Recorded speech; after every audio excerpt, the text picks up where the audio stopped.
Très heureuse de vous retrouver ce samedi, Madame, Monsieur, bonjour et bienvenue dans ce journal. Au sommaire de l'actualité, ce samedi 19 octobre marque le début de la révision des listes électorales du pays en vue de la préparation des élections présidentielles d'octobre 2025. Et au Portugal, l'ancien Premier ministre António da Costa désigné lauréat 2024 du prix Félix Houphouët-Boigny pour la recherche de la paix de l'UNESCO. Merci de suivre cette édition des formations. La révision des listes électorales démarre ce samedi 19 octobre. Cela va durer 3 semaines, du 19 octobre au 10 novembre 2024 en Côte d'Ivoire et à l'étranger. Cette opération consistera en la mise à jour des données personnelles des électeurs et en l'inscription de nouveaux requérants remplissant les conditions d'âge, de nationalité et de jouissance de droits civils et politiques, a annoncé la CEI dans un communiqué. À présent, parlons santé. Hier, 18 octobre, était dédié à la célébration de la ménopause par l'Organisation mondiale de la santé.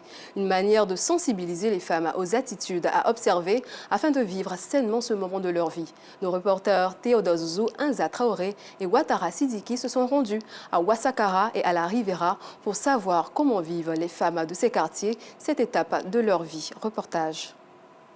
La ménopause, étape naturelle du vieillissement biologique, concerne bien souvent les femmes dont l'âge varie entre 45 et 50 ans. Cette période marquée par la fin des cycles menstruels peut avoir des répercussions sur la qualité de vie des femmes. Pour en savoir plus sur ce phénomène naturel, nous nous rendons au FSUCOM, le centre de santé communautaire de Ouassakara, dans la commune de Yopougon. Sous ce préau, Roselyne, la cinquantaine révolue, est venue rendre visite à un malade. À quinquagénaire, vit pleinement la ménopause. Elle revient sur les premiers moments de cette étape de sa vie. Au début, quand ça a commencé, je me plaignais. J'ai dit, pourquoi à mon âge, je ne vois pas mes règles, j'ai chaud, donc je suis partie à l'hôpital.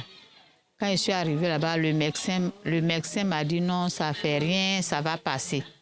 Donc c'est comme ça, ça a passé. Une journée dédiée à la sensibilisation sur la ménopause est célébrée dans le monde tous les 18 octobre. Une date méconnue de Nadia. Cette nourrice a cependant une idée de cette période après la fécondité. La ménopause, pour moi, c'est quand une femme âgée plus de 45 ans qui ne peut plus faire d'enfants. Je ne sais pas qu'aujourd'hui, c'est la journée internationale de la ménopause. Nadia est reçue par la sage-femme major qui, en plus de la consultation postnatale, la prépare à l'arrivée de la ménopause. Pour elle, la ménopause ne doit pas être crainte. La ménopause, c'est un état physiologique normal qui survient dans le cycle de toute femme. Dans le cycle de la femme, il y a l'enfance, il y a l'adolescence, il y a l'âge de procréation et il y a le cycle de la ménopause, qui survient en général après 49 ans. Dans notre travail de tous les jours, c'est un sujet qu'on aborde avec elle. Donc déjà, on leur dit que les règles vont disparaître et puis il y a des signes qui vont apparaître, comme par exemple la fatigue, la nervosité, l'insomnie, les bouffées de chaleur, les transpirations nocturnes, plus ou moins, entre autres, c'est ce que je cite. La ménopause, selon la sage-femme, peut arriver chez certaines femmes un peu plus tôt. Nadia avoue ne pas être inquiétée par cette étape de la vie. Après la jeunesse, il y a un moment de procréer aussi pour faire des enfants. Oui, il y a des moments aussi pour se reposer, pour tes cycles menstruels, la fin de tes cycles menstruels. C'est très important aussi pour avoir les informations sur la ménopause. Un tour chez le nutritionniste permet d'en savoir un peu plus sur la ménopause. C'est la cessation totale des menstrues chez la femme à un certain âge bien donné. À partir d'autres le font, ça dépend de l'organisme de chaque femme. D'autres, à partir de 35 ans, elles ont ce qu'on appelle la préménopause. À partir de 40-45 ans, au maximum 50 ans, elles sont en pleine ménopause. Une anecdote donnée par le spécialiste rassure. Je prends l'exemple d'une dame, actuellement elle vit en France avec ses 2 enfants. Elle m'a trouvé il y a quelques, disons 3-4 ans. Elle était à 55-56 kilos. Elle a demandé, mais moi j'ai quelqu'un et je vais avoir un enfant avec la personne. Bon, je dis, mais ça, honnêtement, physiquement et disons humainement, on dit que c'est terminé. Je lui ai donné un programme alimentaire bien suivi. Et au bout de 2 semaines, m'appelle, me dit, non, j'ai eu mes menstrues. Bon, à l'heure où je vous parle, elle a 2 enfants, c'est de manger des aliments sains. Et nous avons chez nous en Côte d'Ivoire toute une variété d'aliments sains. Il faut équilibrer son alimentation. Il y a 7 groupes d'aliments où il faut toucher du matin jusqu'au soir. Il faut toucher une partie des 7. Mais ce qui est important dans ce groupe d'aliments, c'est ce qu'on appelle les aliments santé. 5 étoiles, les légumes et les fruits. Il faut avoir ça continuellement dans la journée et en manger suffisamment pour éviter la ménopause comme la préménopause. Il y a les huiles végétales. Nous en avons en Côte d'Ivoire. Il y a ce qu'on appelle les amandes oléagineux. Acajou, les amandes, tout et tout. Il faut en manger suffisamment. Il faut manger beaucoup de poissons gras. Il profite de l'opportunité pour lancer un appel à la gente féminine. Il y a des aliments qui précipitent la préménopause comme la ménopause. Il y a la viande rouge, tout ce qui est viande rouge, les matières grasses saturées. On a le sodium, c'est-à-dire excès de sel. On a tout ce qui est matières grasses saturées, comme je l'ai dit, le beurre par exemple.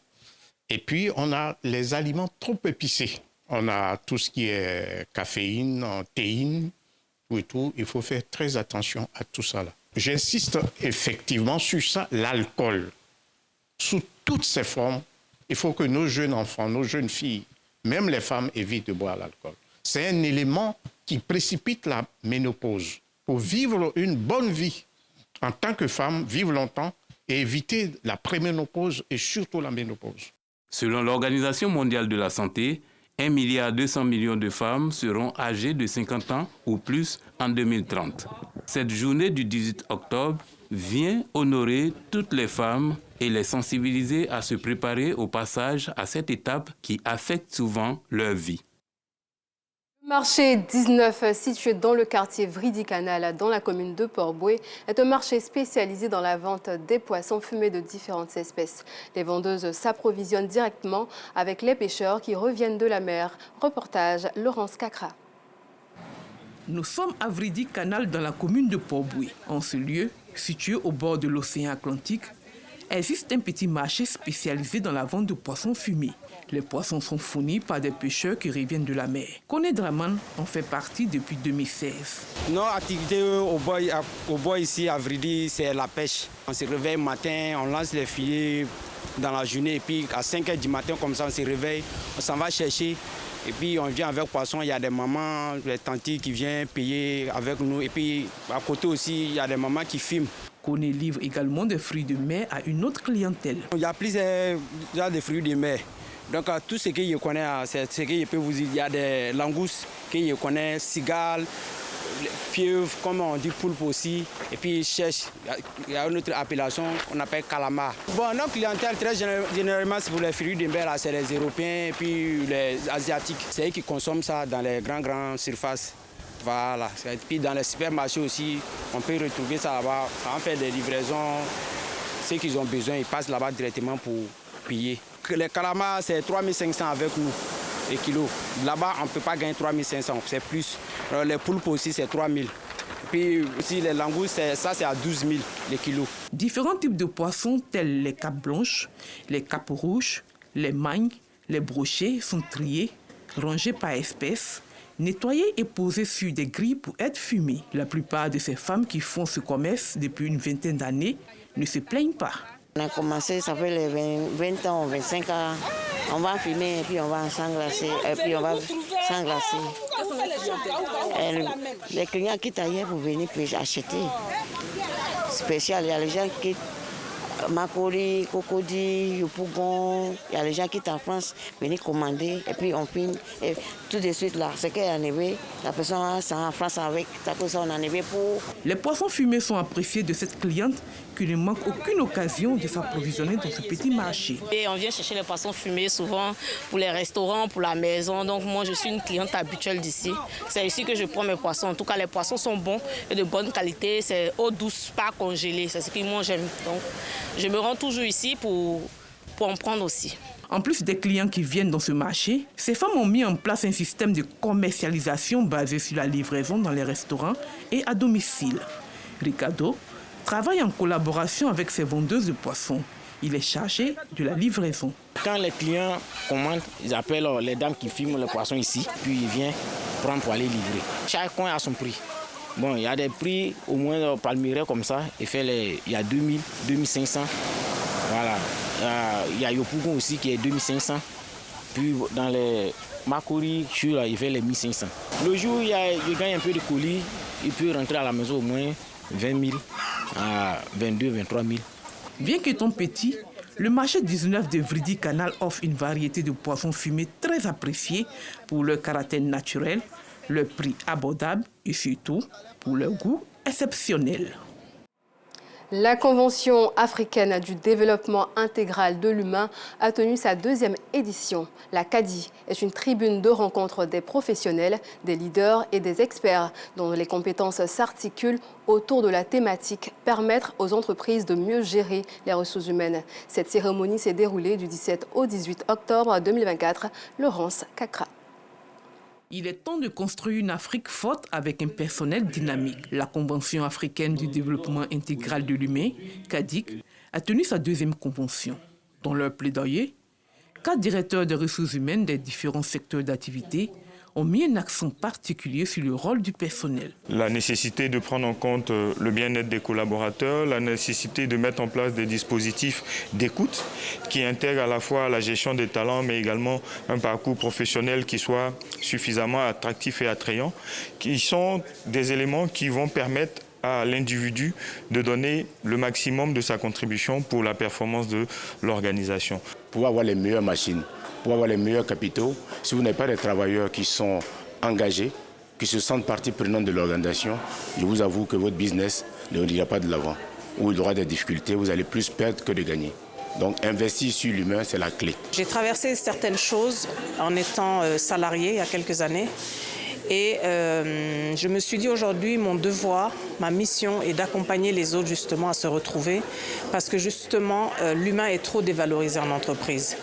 L'humain n'a pas sa place en entreprise. Tout ce qu'on recherche, c'est leur assigner des objectifs, leur donner une fiche de poste et leur dire il faut vous donner à fond pour que l'entreprise puisse se développer, alors que ce sont eux justement qui vont développer cette entreprise. Pour le commissaire général de la Convention, Raphaël Tchomnou, négliger le capital humain, c'est détruire le potentiel de l'entreprise. Le facteur humain est crucial pour la pérennisation et l'accroissement de la productivité. L'être humain, c'est l'essence même de l'existence. Vous comprenez très bien ce que ça veut dire être méprisé dans son travail, ce que ça veut dire être traité pour moins que rien, ce que ça veut dire un dirigeant qui dit, écoutez, je ne suis pas philanthrope, je suis là pour que vous produisez du résultat. La 2e édition de la CADI va venir donc adresser l'homme dans son intégralité. Ça veut dire quoi? Aujourd'hui, nous croyons fortement que le visage de l'Afrique va changer si, dans toutes les politiques, que ce soit organisationnelles, étatiques ou encore internationales, l'homme prenait la place centrale. Des panels, conférences et des tables rondes ont meublé pendant 2 jours la Convention africaine du développement intégral de l'humain, CADIC.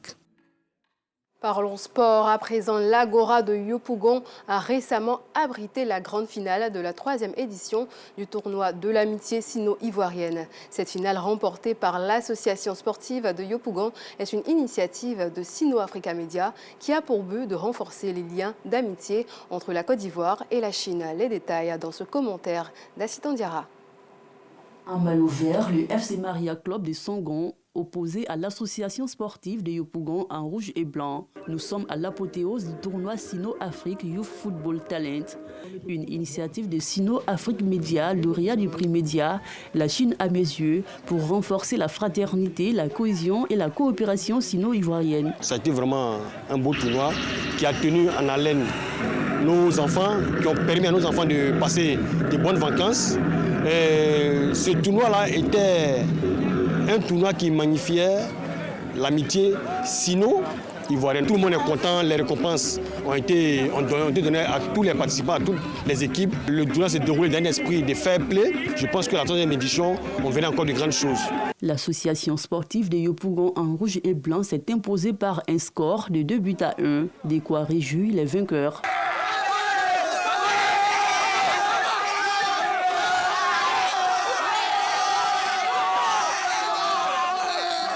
match était intense au début, mais vu la mi-temps, nous avons écouté les instructions du coach et à la fin, ça a plié.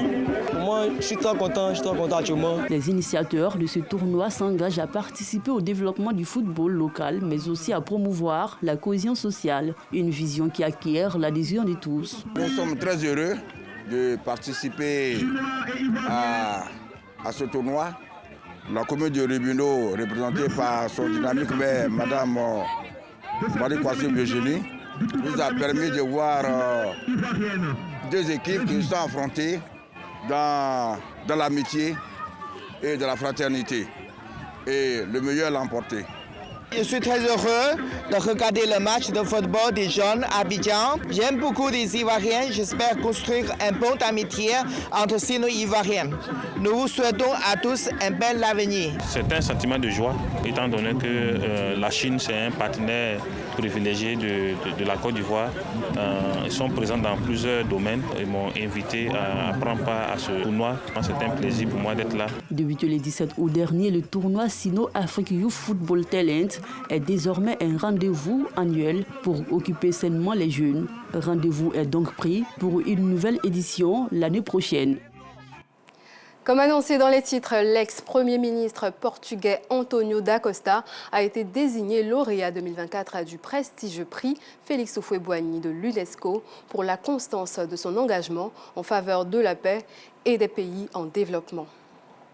C'est la fin de cette édition. Merci de l'avoir suivi et bonne suite de programme sur RTI2.